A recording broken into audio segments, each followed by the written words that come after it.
Hello everyone. Hope आप अच्छे होंगे और ट्रेड कर रहे होंगे, सही से प्रॉफिटेबल ट्रेडर होंगे। आज हमारा निफ्टी 50 का एक्सपायरी था।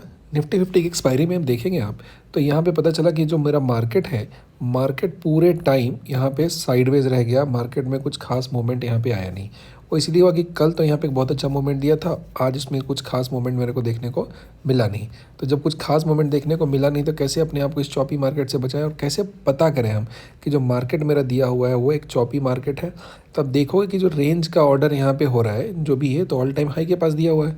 यहाँ से तोड़ के गया मार्केट, इस रेंज में आया था, यहाँ सपोर्ट लिया दिया और कल इसने बहुत अच्छा रैली दिया था। ठीक है, बहुत बढ़िया से रैली दिया था। अब क्या हुआ कि ये मार्केट ना अपने जो स्टार्टिंग का टाइम होता है ना, जब ये मार्केट ओपन होता है, तो मार्केट ओपन आवर का जो 45 मिनट्स के आसपास का जब भी बात करें हम, तो जैसे मार्केट ओपन हुआ आधे 7, तो देखो इस जगह हाई पे हुआ, पहला डिप लगाया, फिर थोड़ा ऊपर गया, फिर डिप लगाया। 11 बजे के आसपास फिर इसको तोड़ने की कोशिश किया, नहीं तोड़ पाया। लो तोड़ने की कोशिश किया, नहीं तोड़ पाया। उसके बाद से पूरे टाइम से ये एकदम बायर के लिए कब्रिस्तान बन के रहा हुआ। अब यहाँ पे मार्केट बार बार ऊपर जाने की कोशिश कर रहा है, लेकिन ज़रा गौर से यहाँ पे देखोगे तो मार्केट में जो भी कैंडल का साइज़ बन रहा है, कितना छोटा छोटा कैंडल बना हुआ है। तो मतलब स्ट्रेंथ किसी में नहीं है, बायर ना सेलर में। एक दो ठीक है वाइल्ड कैंडल बनाया ऊपर की तरफ ट्रैप करने के लिए जो भी बायर थे। यहाँ पे ग्रीन कैंडल बहुत बड़ा सा बना हुआ है, ये बना हुआ है। लेकिन अब देखना ना कि ओवरऑल जो मार्केट का रेंज दिया हुआ है 440 से लेकर ऊपर में 520 के आसपास में, इसी के बीच में अटका हुआ है, बहुत छोटा सा मूव के लिए। ठीक है, अब पॉइंट ये होता है ना कि इस तरह के मार्केट में अपने आप को बचाए कैसे, और दूसरा होता है कि पता कैसे करें कि मार्केट जो मेरा दिया हुआ है एक चॉपी मार्केट है, वहाँ पे सही तरीके का ट्रेड अभी एज ए बायर मिलने वाला नहीं है। लाइव मार्केट में चल रहा है अभी, उसकी बात हम कर रहे हैं। 480 के पास है, अटका हुआ, इसी के पास ये टंगा हुआ है।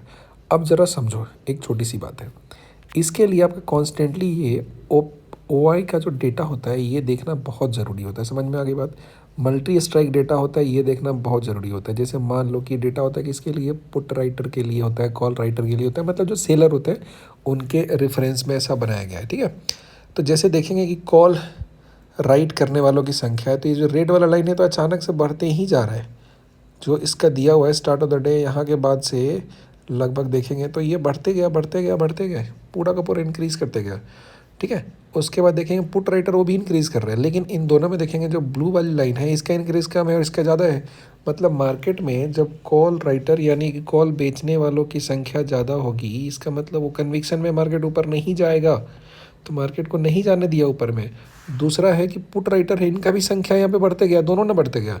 मान लो कि सिर्फ कॉल राइटर बढ़ता तो ऊपर रेसिस्टेंस का काम करता, कॉल बेच के बैठता तो मार्केट नीचे गिरता।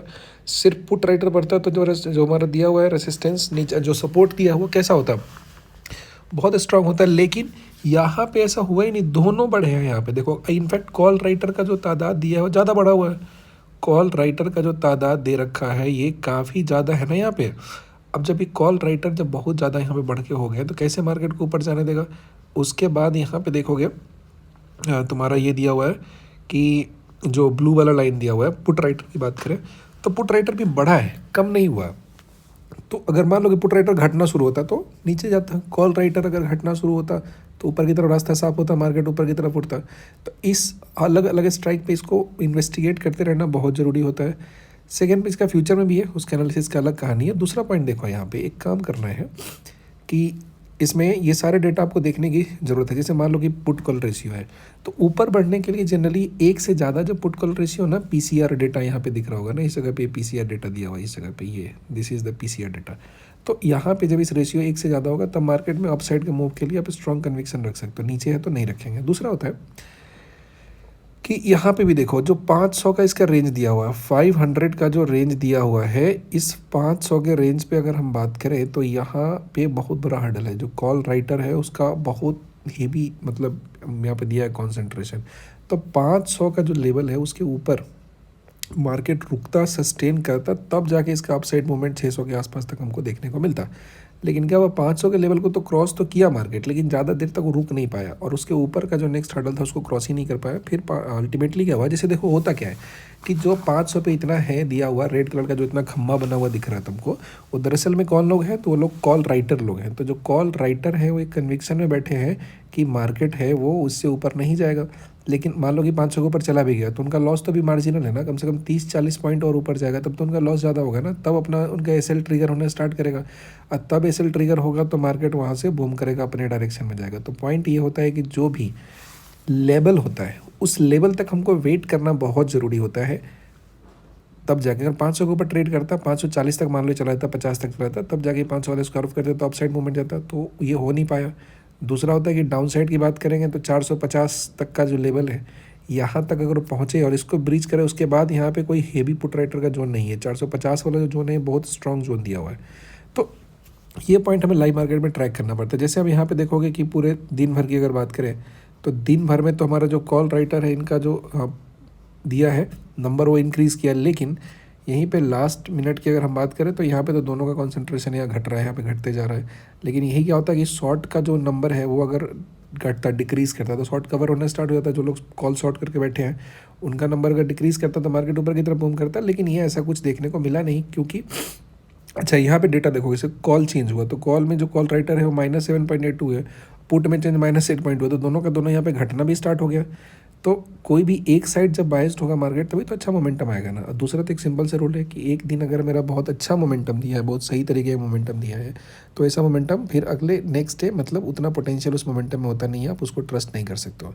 तो ये वाई डेटा का एनालिसिस प्लस चार्ट का एनालिसिस बहुत ज़रूरी होता है। अगर आप वो सही तरीके से करोगे, उसके बाद जो होता है आपका ऑप्शन चेन होता है, ये देखना बहुत ज़रूरी होता है। इसमें आ जाएंगे ग्रिक्स के ऊपर में अगर पहुँच गए तो विदाउट ग्रिक्स ये अच्छे तरीके से आप यहाँ पे नहीं कर पाओगे। अभी तो चलो ठीक है, मार्केट ज़रा क्लोज हो गया यहाँ पे, अभी का आज का जो कहानी है वो ख़त्म हो गया है। तो नहीं तो इस ग्रिक्स पे हम लोग अच्छे तरीके से एनालाइज करके, जैसे मान लो कि अगले एक्सपायरी की जाते हैं 14 का एक्सपायरी की बात कर ले, तो ये ग्रिक्स में हमारा जो प्रीमियम का शिफ्ट होता है ना, कॉल डेल्टा होता है, पुट डेल्टा होता है। कॉल का डेल्टा पॉजिटिव होता है, पुट का डेल्टा नेगेटिव होता है। तो कॉल में देखोगे कि जैसे इन द मनी बढ़ते जाओगे तो इसका डेल्टा का वैल्यू बढ़ते जा रहा है, बढ़ते जा रहा है, बढ़ते जा रहा है। और OTA में जाओगे तो डेल्टा का वैल्यू घटते जाएगा। तो ये सडन जब स्पाइक लेता है, फॉर एग्जाम्पल मान लो इसका 22,750 का डेल्टा 10 है, और जब ये मार्केट स्पाइक करेगा तो ये 10 से बढ़ के 50 होगा, तब जाके प्रीमियम में आपका स्पाइक आता है सही तरीके से। तो कॉल में जिधर तक देख रहा हूँ ना, डेल्टा उसमें बचा होना चाहिए। एक्सपायरी के टाइम में डेल्टा क्या हो जाता है, खत्म हो जाता है, डेल्टा का वैल्यू हो जाता है जीरो। तो जैसे ही डेल्टा का वैल्यू जीरो हो जाएगा तो काम खत्म हो गया। जैसे मान लो कि एक्सपायर कर चुका है तो OTA में जितना दिया पोजीशन सबका डेल्टा जीरो हो गया, और इन द मनी में सबका डेल्टा हो गया 50। बहुत बड़ा कॉन्सेप्ट है, अच्छे दिमाग लगाओगे तब कोई सही तरीके से बताएगा, जिसको आएगा वही। एक लॉजिक कहता है कि एक्सपायरी से, जब एक्सपायरी का टाइम होता है उससे पहले जो डेल्टा की अगर हम बात करेंगे तो डेल्टा जो होता है ना, कॉल का और पुट का दोनों का अप्रोच करना है 50 की तरफ। आज एक्सपायरी जैसे ही हो जाता है उसके बाद OTM का सबका डेल्टा जीरो हो जाता है, और इधर में पुट का भी सबका डेल्टा जीरो हो गया। तो यही जब स्पाइक आता है, तो स्पाइक आने से पहले क्या होता है कि स्पाइक आने से पहले जैसे इसको देखने के लिए हम लोग अगले एक्सपायरी पे चलते हैं, लेट से 14 वाले एक्सपायरी पे चलते हैं। तो इसमें देखोगे ना, OTM में जाओगे, जैसे 22,500 हो गया, 22,550 हो गया, तो इसके बाद डेल्टा है लेकिन ये घटते जा रहा है की तरफ, 24, 21, 18 हो गया।